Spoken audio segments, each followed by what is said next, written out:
এই মুহূর্তে আজকের এই ভিডিওতে আমরা কথা বলতে চলেছি বাংলা নাটকের নতুন একজন ক্রাশ সামান্থা পারভেজ এর বয়ফ্রেন্ড, হাজব্যান্ড, পরিবার, বাড়ি গাড়ি, ইনকাম, লাইফস্টাইল, আসল পরিচয় ও অজানা সকল তথ্য সম্পর্কে। তাই ভিডিওটি 1 সেকেন্ডও না টেনে শেষ পর্যন্ত দেখতে থাকুন। আর হ্যাঁ, এটা কিন্তু তামিলের নায়িকা সামান্থা না, উনি কিন্তু বাংলাদেশের সামান্থা। সামান্থার আসল নাম সামান্থা পারভেজ শিমো, আর তার ডাক নাম শিমো। তিনি পেশায় একজন মডেল ও অভিনেত্রী। সামান্থার জন্মস্থান পলাশ, নরসিংদী, ঢাকা, বাংলাদেশ। তিনি জন্মগ্রহণ করেন 16 এপ্রিল। তবে তিনি ঠিক কত সালে জন্মগ্রহণ করেন সেটা কোথাও উল্লেখ করেননি। সামান্থা উচ্চতায় 5 ফুট 4 ইঞ্চি হলেও তার ওজন 53 কেজির মতো। সামান্থার জাতীয়তা বাংলাদেশি এবং তিনি ইসলাম ধর্মের অনুসারী। সামান্থার শখ হচ্ছে মডেলিং করা, বন্ধুদের সাথে আড্ডা দেওয়া ও ভ্রমণ করা। সামান্থার শিক্ষা জীবন, তিনি এখনও প্রাইম ইউনিভার্সিটিতে পড়ালেখা করেছেন, যদিও এর আগে পিডিবি হাই স্কুল থেকে পড়ালেখা করেছেন। তারপর পড়ালেখা করেছিলেন পলাশ সেন্ট্রাল কলেজ থেকে। তো সে যাই হোক, সামান্থা বাংলা নাটকে আত্মপ্রকাশ করেন 2021 সালে দ্য কুকিং নাটক দিয়ে। নাটকটি ছিল তৌসিফের বিপক্ষে।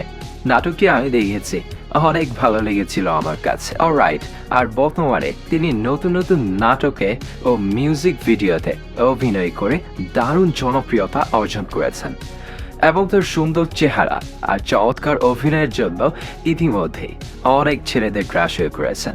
তো আমার দেখা এখন পর্যন্ত সামান্থার জনপ্রিয় নাটকগুলো হচ্ছে ডিয়ার বেআইন, এলাকার ক্রাশ, কন্ট্রাক্ট নামা, ইটিস পিটিস কেস, কাটিং টু ফিটিং, জুলফিকার ও চিমটি ইত্যাদি। তো সে যাই হোক, সামান্থা এখনো পর্যন্ত সিঙ্গেল রয়েছেন। বর্তমানে তার কোনো বয়ফ্রেন্ড নেই বলে তিনি দাবি করছেন। তবে আমার কাছে কেন জানি অবিশ্বাস্য লাগছে যে এত কিউট সুইট একটা মেয়ে এখনো সিঙ্গেল। এটা কিভাবে সম্ভব আপনারাই বলুন তো। অলরাইট, সামান্থার ইনকাম, তিনি প্রতি মাসে আনুমানিক 30 থেকে 50,000 টাকা পর্যন্ত ইনকাম করে থাকেন। তবে এই মুহূর্তে সামান্থার আনুমানিক মোট সম্পদের পরিমাণ হচ্ছে 30 লাখ টাকারও বেশি। সামান্থার গাড়ির কালেকশন, দুঃখিত, সামান্থা এখনো পর্যন্ত কোনো গাড়ি ক্রয় করতে পারেননি। Hi, Eid Mubarak to all. And আজকে ঈদের দিনে আমি মেহেদি দিচ্ছি, আর আমাকে মেহেদি দিয়ে দিচ্ছে আমার ছোট্ট মিষ্টি আদরের বোন হাফসা। আর মেহেদির ডিজাইনটা কিন্তু খুব সুন্দর হইতেছে Hafsa. Thank you, welcome. And এখানে আমার আরেকটা বোন আছে, সাদিয়া। হাই বলো। সামিয়া, হাই বলো। ঈদ মুবারক বলো। ঈদ মুবারক। সো আমরা এখনো মেহেদি দিচ্ছি। আমাদের মেহেদি দেয়া শেষ হলে তারপরে আমরা সবাই মিলে ঘুরতে যাব, ঠিক আছে? ওকে ওকে ওকে। সাজিম বাবা, কালকে হ্যাঁ, যে বলো। ঈদ, তোমার কেমন লাগছে? অনেক ভালো। অনেক ভালো লাগছে। এখন আমরা কি করব? ঘুমানোর তিনবার ঘুমানোর দোয়া পড়ে এখন ঘুমিয়ে যাব। তাই?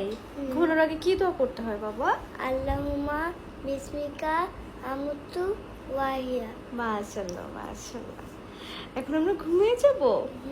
ঠিক আছে, সবাইকে গুড নাইট বলে দাও। গুড নাইট, ঈদ মোবারক। সালাম দাও। আসসালামু আলাইকুম।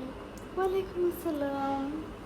কালকে আমরা সকালে ভোরে উঠে 6টার সময় উঠে তারপর তোমাকে আমি শাওয়ার নিয়ে দিব, তারপরে হচ্ছে রেডি করে দিব, তারপর তুমি নামাজে যাবা, ঠিক আছে বাবা? পরে আমি ঈদের গান গাবো।